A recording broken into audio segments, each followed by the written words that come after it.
Welcome back to Comic Book Corner 2.0. I'm your host, Mike Spider Slayer, getting ready to bring you the latest, the greatest, the newest comic books getting ready to hit store shelves. These books are from my local comic shops, FOC. So if you like any of these comics, make sure you let your comic book shop know that you want to put these books on your pull list so you don't miss out on the newest stuff. So if you like this kind of thing, if you love daily comic book content, if you love me helping you make decisions on what comic books to buy, guys, you came to the right place. So make sure you hit that subscribe button.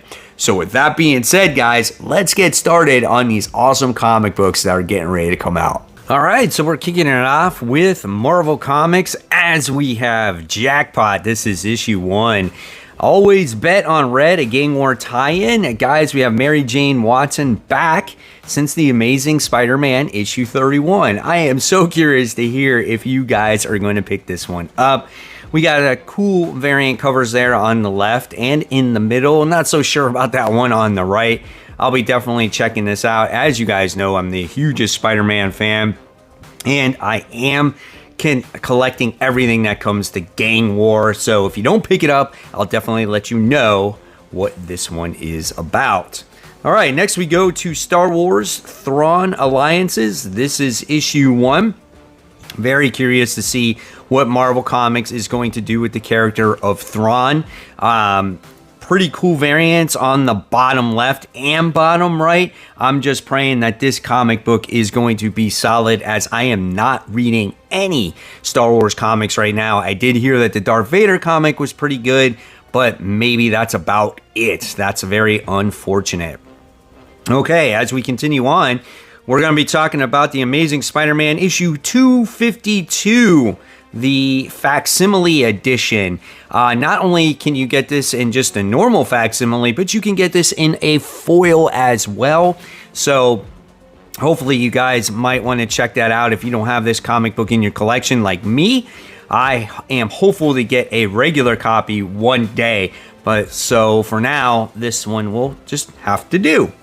All right, so we move on to The Amazing Spider-Man. This is issue 42, as we have the Gang War continues, and it looks like Spider-Man is going to be doing battle against Janice, which is aka the Beetle, which is also Tombstone's daughter. It looks like she's took a turn for the dark side here, and Tombstone is teaming up with Spider-Man to try to defeat her. I think this event has been pretty good so far. We'll see if father-daughter can reconcile and what will be the outcome of this event in the long run. All right, so continuing on, we have Cable. This is issue 1, new series with your favorite time traveler here. I'm always curious to see what a new Cable comic will be in store for its readers. They're usually mini-series, so I can't expect anything super special from Nate Summers, but I'll definitely check it out. This is probably still connected to the whole Fall of X situation. All right, and then continuing on now, we have Daredevil issue 5. So I most recently read issue 4. It did have a little bit of Bullseye in there, which seemed pretty cool. The artwork is very dark in the series. He's doing battle against this gang. I think it's called The Heat. It's been an okay series. There's certain people that are possessed by demons. I still don't know where they're really going with this whole thing. I'm still on the fence if I'm going to be continuing reading this book. Next, we have Immortal Thor. This is issue 6. Here we got our main cover and then the cover on the right. A series for me that's just been lackluster. Maybe a lot of it goes over my head, in my opinion. I didn't like the real light-headed Thor. We got the Thor corpse that's been introduced in this one. I don't know, guys. Just not my thing, but if you like it, I'm just letting you know it is coming out. And then we have Spider-Man 2099, issue 3 and issue 4, as he's continuing his series against like monster-related characters. So first one in issue 3, he's doing battle against Werewolf, which is kind of cool. And then he's doing battle against the New Terror Incorporated. That's something that I feel like we haven't seen in quite a while. I'm not going to lie, I haven't been really, keen on the newest Spider-Man 2099 issues, but I'll give them a try and see, again, what they have to offer. All right, next for Power Pack fans, we have the return of Power Pack. This is Power Pack Into the Storm, issue 1. Alex, Julie, Jack, and Kitty Power are back. This is a series where it just takes place in an earlier time with these characters. I personally don't think I ever read a issue of Power Pack. Am I missing out? Let me know in the comments below, guys. Okay, so now we'll continue on, and we have The Punisher. This is issue 3, Enter the Fear Master. So we have this new Punisher series, which I enjoyed issue 1. Still yet to be determined on if I will enjoy issue 2. Hopefully this book does veer away from the similarities of Frank Castle Punisher. Again, I'm going to keep an open mind to this. I really liked issue 1, like I said. Okay, so next we're going to move on, and we're talking about Spider-Woman. This is issue 3, another gang war tie-in. I thought the first issue was okay. I'm not a huge fan of when new series launch connected to events. So my thing is, when it comes to Spider-Man, Jessica Drew, is how will this series continue to grow once Gang War is over? I love the last 2 series that have come out, or last 2 volumes, I should say. And in this one, obviously, not only is she dealing with gang war, but she's dealing with the loss of her son, trying to find Jerry. So again, we'll see how this continues to grow as a series. Continuing on, we have Superior Spider-Man. This is issue 3. I think Superior Spider-Man is kind of badass. He had, disjointed memories of him being superior in the past. And just recently, his memories, just everything came back to him, right? So now he's going to be Superior Spider-Man once again. He's going to get his minions back. He's going to get the spider base back. I think it's going to be great. I love how Dan Slott writes the character. He's so insulting to everybody to the point where it's just hilarious when you read it. So I'm definitely looking forward here to issue 3.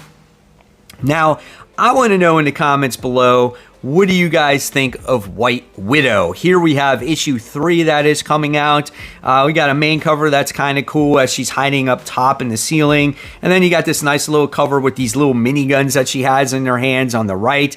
But as a series for me, this is just something that I'm passing up, just not up my alley. Next, we have the continuation of X-Men here. We got a few different variants. This is X-Men issue 30, as we have our X characters dealing with the High Evolutionary. Last issue, we had our X characters dealing with Dr. Doom and his whole House of Doom, where he has his own mutants. And at the end of this last issue, we wind up seeing that, certain characters are gone now. And now the High Evolutionary is involved. Again, we'll see what it has to offer. Love the variant covers here on the left and on the right. We have Bamf with Nightcrawler on there, and then Jubilee with Rom the Space Knight. All right, so now we're going to move on to these indie gems, guys. So the first big one we're going to be talking about is Cobra Commander. This is issue 1, done by Joshua Williamson. I'm getting the cover on the left, guys, just because it's got the Ark in the background, the Transformers spaceship. Again, it shows that connection with the Energon universe. We've seen some preview pages when it comes to Cobra Commander, and it looks really, really good. This is going to be probably one of my most anticipated comics of the week when that one comes out. Then we move on to Pine and Merrimack. This is issue 1 from Boom Studios. Kyle Starks, Fran Gallan write this and draw it. I don't know if this one will be up my alley. This one dude is like a former MMA fighter, and then there's this investigative thing that goes on here. I don't know. Might not be my thing, but I'm just letting you guys know that this one is available. Then, for the Disney fans out there, or for the Disney villain fans, Dynamite is releasing a Cruella de Vil. So, obviously, the famous villain from 101 Dalmatians. Here we have a few types of variants here. Gotta love that bottom middle one and the bottom right one, as it's an action figure variant with multiple head poses there. All right, so if any of you guys, for some reason, are Zorro fans or even know who Zorro is, well, here you go, guys. You got Zorro from Massive. There's a few different variants out from this one. And the bottom left cover is totally weird, as Zorro is riding a motorcycle. I don't know, man. I don't know. And then we move on to Distillery, where we have Somna. Is that how you say it? Issue 2.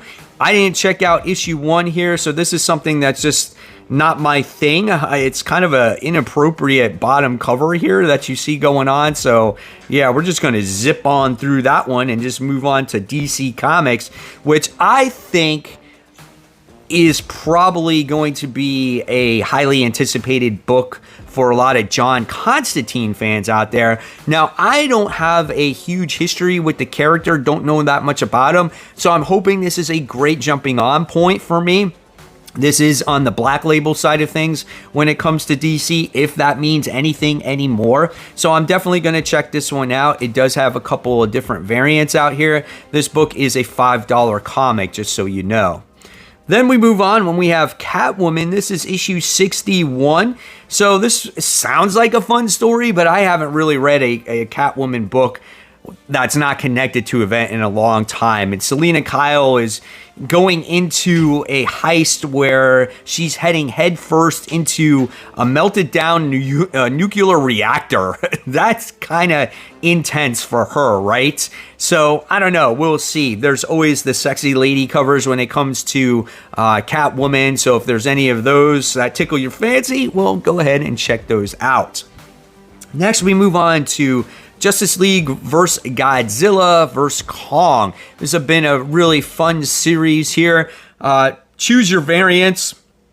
They're all really cool in their own way. It's been kind of cool seeing Godzilla wreak havoc in Metropolis. Looks like we might be getting King Kong coming in here. We got the Legion of Doom. This just reminds me of episode of like the Super Friends. Really fun series overall. All right, and then we have the continuation of Nightwing. This is issue 110, as this does tie into the whole Beast World situation. When it comes to Nightwing as a series, as a whole, it's been a series that, for me, has seemed lackluster. I feel like Nightwing's not really going anywhere, and it's just like, why am I reading this? It's just kind of like wheels turning, you know? I just really don't know. So after Beast World, if there is no really, I guess, character plot progression, I don't know if I'm going to be continuing this book. I want to hear your thoughts in the comments below. We do have some cool variants for this, as we get to see this bottom left one with like Batman as like this werewolf. I don't even know. And then you got that Deadshot one. So that's pretty cool as well. Next, we have Superman issue 10. This is a nice looking cover here, as we have Superman going in the wild, wild west. Howdy, partners! Yes, he's going with, what's her name? Marilyn Moonlight, which we haven't seen her in quite a while. I was actually wondering about her the other day. I'm like, is that character ever going to return? And it looks like she makes a return here in this story. Yeehaw! Yeah, and I like this bottom left cover here, as we have Superman trying to stop this locomotive from the damsel in distress. Looks really, really good. All right, and then we have Titans issue 7, another book where I think I'm just going to be dropping after the whole Beast World event. I just have not been into this version of the Titans. Cool cover there on the bottom right with King Shark. That's pretty badass. And then we have Wonder Woman issue 5. I feel like a lot of people either like this or hate this. There is, you know, things in here that maybe I don't always necessarily agree on, especially being in the last issue. I think we had issue 3 where we had a military person commit suicide based off of this lasso of lies, and I think that could be a trigger for a lot of people, very touchy, you know, but I am interested in the whole Amazonian thing where they can't go on U.S. soil and how everyone's against Wonder Woman. And I want to see how she prevails through that. I do like the artwork, the action. I love how confident Wonder Woman is in this book. So there's a lot of good things in here too. It's just a story that I think it's just very, touchy for a lot of people here. And I want to hear your thoughts about this in the comments below. So there you guys have it. There are some of the newest, the greatest, the hottest comic books getting ready to hit store shelves. Are you interested in any of these? Let me know in the comments section below. And again, let your comic book shop know. And of course, guys, if you love my content, I'll leave you more content right here for you to check out. And as always, guys, thank you so much for watching the channel. And remember, support the local comic shops. Keep buying, keep collecting, but always remember, read your comics. Guys, I'll see you real soon. Take care. Bye.